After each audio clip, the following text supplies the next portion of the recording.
Ассалаумағалейкум, қадірменді отандастарым. Джакишевті қолдайтын журналистер тобына, Ресей бас разведка басқармасына, ГРУ, жұмыс істейтін бірнеше агенттің Қазақстандағы құпия қызметін әшкерелеген құжаттар түсті. Әріптестеріміз ол құпия құжатты бізге де жіберді. Масқара.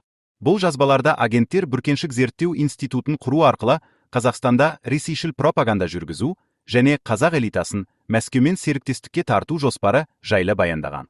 Барлығында Джакишев пен қарапайым халқымыз бұрыннан бері айтып жүрді, ал сөйтсек ол разведка қызметі. Сонда біздің билік қайда қарап отыр? Тек митингіге шыққан шал кемпірлерді ұрып соға алады ма?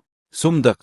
Әріптестеріміз досье зерттеу басылымының қолына түскен бірнеше құжат, Қазақстанда ақпарат жинаған бірнеше агенттің Ресей бас барлау басқармасының полковнигі Денис Смолениновке жіберген есептік жазбалары мен жұмыстар жоспары. Құжаттар мазмұннан олар Қазақстан туралы деректерді Ресей тарабының тапсырмасымен жинаған деуге негіз бар. Осылайша бірнеше агент 2022 жылдың соңынан бастап 2023 жылдың басы аралығында Қазақстанның ішкі саяси ахуалы туралы есеп пен оған әсер ету бойынша жұмыстар жоспарын жолдаған. Агенттер ақпарат жинаған кезеңде Украинадағы соғысқа байланысты Ресей мен Қазақстан арасы ширығып тұрған. Қазақстан билігі Ресейдің Украинаға басып кіргенін ашық қолдаған жоқ және сыртқы саясатта бейтарап позиция ұстауға тырысып отырған. Халқым, бұл видеодан Джакишевтің өзі де таңғалды. Қазақстан осындай өрескел заң бұзудан кейін Ресейден жауап тарту керек дейді. Халқым, бұл видеода орыс разведкасының жұмысына дерек келтіреміз. Ал сіз арнамызға жазылып, видеоға лайк бассаңыздар, орыс разведкасының биліктегі агенттері жайлы ашық ақпарат шығарамыз. Сіз де Джакишев сияқты таңғалып қаласыздар, ал бастай берейік. Ресейдің агенттері құжатта Астананың мұндай позициясын русофобия деп атап, ахуалды қалай өзгертуге болатынын жазған. Ресейдің бас барлау басқармасына ГРУ жіберілді деген кейбір ұсыныс Қазақстанда расымен жүзеге асқан. Кейбір жұмыс құпия болғандықтан, олар іске асты ма, жоқ па дөп басып айту қиын. Ресейлік досье журналистер тобы Ресей бас барлау басқармасына ГРУ жұмыс істейтін бірнеше агенттің Қазақстандағы құпия қызметін әшкерелеген құжаттарды қолға түсірді. Бұл жазбаларда агенттер бүркеншік зерттеу институтын құру арқылы Қазақстанда ресейшіл пропаганда жүргізу және қазақ элитасын Мәскеумен серіктестікке тарту жоспары жайлы баяндаған. Досье зерттеу басылымының қолына түскен бірнеше құжат, Қазақстанда ақпарат жинаған бірнеше агенттің Ресей бас барлау басқармасының полковнигі Денис Смолениновке жіберген есептік жазбалары мен жұмыстар жоспары. Құжаттар мазмұннан олар Қазақстан туралы деректерді Ресей тарабының тапсырмасымен жинаған деуге негіз бар. Осылайша бірнеше агент 2022 жылдың соңынан бастап 2023 жылдың басы аралығында Қазақстанның ішкі саяси ахуалы туралы есеп пен оған әсер ету бойынша жұмыстар жоспарын жолдаған. Агенттер ақпарат жинаған кезеңде Украинадағы соғысқа байланысты Ресей мен Қазақстан арасы ширығып тұрған. Қазақстан билігі Ресейдің Украинаға басып кіргенін ашық қолдаған жоқ және сыртқы саясатта бейтарап позиция ұстауға тырысып отырған. Ресейдің агенттері құжатта Астананың мұндай позициясын русофобия деп атап, ахуалды қалай өзгертуге болатынын жазған. Ресейдің бас барлау басқармасына ГРУ жіберілді деген кейбір ұсыныс Қазақстанда расымен жүзеге асқан. Кейбір жұмыс құпия болғандықтан, олар іске асты ма, жоқ па дөп басып айту қиын. Досье орталығының қолына түскен бұл құжаттарда ешбір мекеменің мөрі жоқ. Бірақ орталық мамандары осыған дейінгі зерттеулеріне сүйеніп, бұл құжаттың түпнұсқа болуы мүмкін екенін айтады. Құжаттардың жазу стилі, таңдалған сөздер, ондағы кейбір фактілер осыны аңғартады. Азаттық осы құжаттарға қатысты Ресейдің бас барлау басқармасының жауабын сұраған. Оған әлі жауап келген жоқ. Құжаттар мазмұнын шолып шығайық. Қазақстандағы русофобия.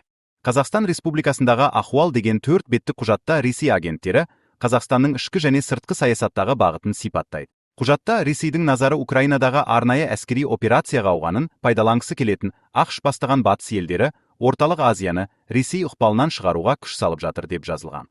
Батыс негізгі жұмысты Қазақстанмен жүргізіп отырғаны айтылады. Осының салдарынан Қазақстанда батысшыл күштер күшейгені, олар орыс тіліне тыйым салып, қазақ тілі жалғыз мемлекеттік тіл ретінде қолданылуына жұмыс істейтіні жазылған. Агенттер құжатта Қазақстанның әскери саладағы позициясын екіұдай деп бағалаған. Оған Астана Мәскеудің ықпалы зор ұқшыға мүше бола тұра НАТО елдерімен әскери техникалық серіктестік орнатқанын негізге алған. Қазақстан билігі құжаттағы ақпаратқа қарағанда Қостанай, Петропавл, Павлодар, Семей және Өскемен қалаларында құпия түрде аумақты қорғау күштерін құруды және дамытуды жоспарлап отыр. Агенттердің жазуынша, Қазақстан билігі осы арқылы Ресей мен шекаралас облыстарда тұратын орыс тілді халықтың наразылық көңіл күйін бақылауда ұстағысы келеді. Әскер қатарында өзге ұлттардың, әсіресе орыстардың басым болғанына жол бермеу үшін әскери башлық үміткерлерге қазақ тілін білу бойынша міндетті емтихан енгізуді жоспарлап отыр деп жазылған құжатта. Баяндамада Қазақстан билігі түрлі әлеуметтік көмек ұсынып азаматтарды ел шығысына көшіруге тырысып жатқанын жазып, мұны ресейшіл халық үлесін азайтуды көздейтін солтүстікті қазақтандыру науқанының жалғасы деп сипаттаған. Ресейлік агенттер Қазақстан билігі советтік Ресеймен тарихын ажырата бастағанын да атап өткен. Оған мысал ретінде ел 9 мамырда екінші дүниежүзілік соғыстағы Ұлы Отан соғысындағы жеңіске орай әскери парад өткізуден бас тартқаны нақты қай жыл екені көрсетілмейді. Сыр кезінде саяси репрессияға ұшыраған адамдарды қудалау туралы ұлтшыл сипаттағы зерттеу жүріп жатқанын жазған. Жалпы алғанда, Қазақстан біртіндеп Ресей мен еуразиялық даму моделінен алшақтап, өзінің сыртқы саяси бағытын ақш пен оның НАТО-дағы одақтастарына бұрып жатыр. Бұл әрекеттердің бас мақсаты қазақ-орыс ынтымақтастығын әлсірету және республиканың ОХШО, ШУ және ЯЙО сияқты әскери саяси және экономикалық блоктардан шығуына қол жеткізу деп жазылған есепте. Агенттер ГРУ-ға орталық Азияда тұратын ресейлік және орыс тілді азаматтардың құқығы мен еркіндігін қорғауға жәрдемдесетін, русофобияға қарсы тұратын, Қазақстанға Ресей ықпалын күшейтетін стратегия бойынша тиімді бағдарламалар әзірлеуді ұсынған. Айтылған ұсыныстар арасына ресейшіл сарапшылар желісін кеңейту, гуманитарлық және мәдени шараларды қолдау, ақпараттық арналар құру, Мәскеуге адал элита қалыптастыру және қазақ жастарымен жұмыс істеу ету сияқты шаралар кіреді. Агент өткізген конференция.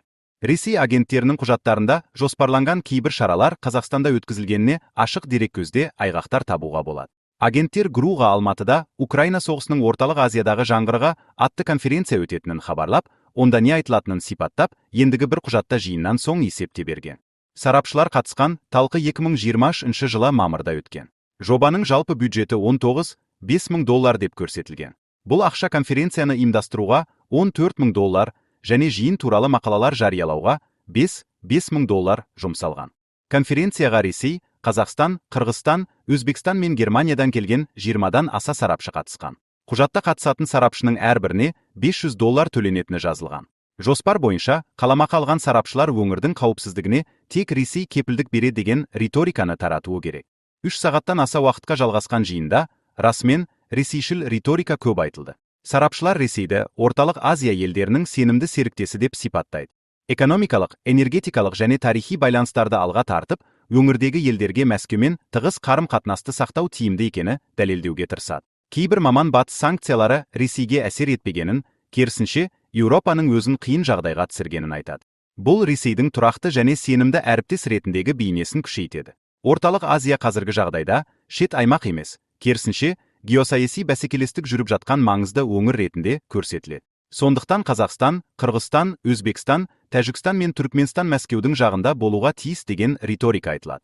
Жиында сөйлеген сарапшының бірі германиялық Ральф Томас Нимайер, журналист әрі бұрынғы саясаткер. Ол Германия билігін заңсыз деп атап, Еуроодақ пен НАТО-ны сынаумен көзге түскен.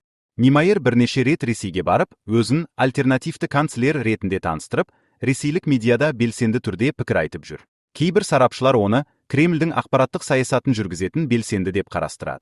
Алматыда конференция ұйымдастыру жөніндегі жоспарда құжаттың авторы көрсетілген. Құжатты Андрей Елинский толтырған деп жазылған. Досье орталығы Елинский, Вагнер, жекеменшік әскери компаниясының негізін қалаған, Мәскеу мүддесіне сай құпия операциялармен айналысқан Евгений Пригожиннің командасында жұмыс істегенін анықтаған. Пригожиннің құрылымнан тарап кеткен ішкі құжаттарда Андрей Елинский 2018-2019 жылдары саяси технологтар тобымен бірге Орталық Африка Республикасында жұмыс істегені айтылады. Одан бөлек Алматыдағы конференцияны Виктор Луковенко, Васильев есімді адам ұйымдастырған. 3 сағатқа созылған жиынның жүргізушісі де болған. ГРУ полковнигі Денис Смоленинов былтыр полиция қызметкері болып сөйлескен досье журналистеріне Виктор Луковенконың өзіне жұмыс істейтінін растаған.